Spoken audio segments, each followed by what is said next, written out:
everyone, today I want to show you how I made my pandan extract at home for cakes and breads that involve pandan. I am actually not a fan of artificial flavoring, so I try my best to make my own extract at home. So for this, we would need pandan leaves and water.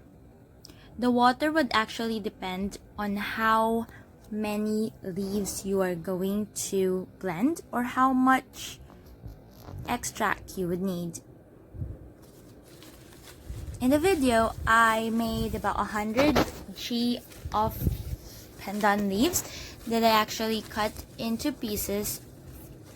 It's actually better if you cut it into smaller pieces. It depends on the power of the blender. I find that it is more effective to cut it into smaller pieces. I guess at this when I was shooting this video, I wasn't really I was a bit lazy, so I cut it into that big pieces and it took a bit of time to blend it.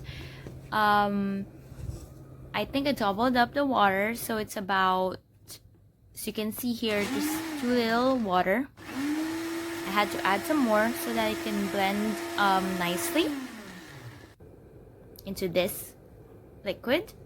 I don't need too much, so I ensured that I only have a little of pandan extract so it wouldn't be a waste.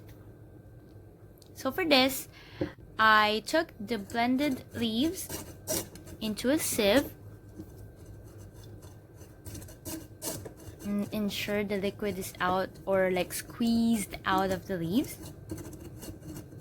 At the end, I'm actually gonna use my hand because I find it cannot squeeze all the juices with a spoon. This is the first round.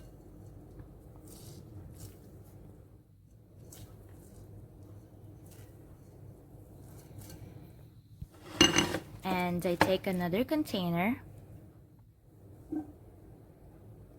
and once again I sift the liquid.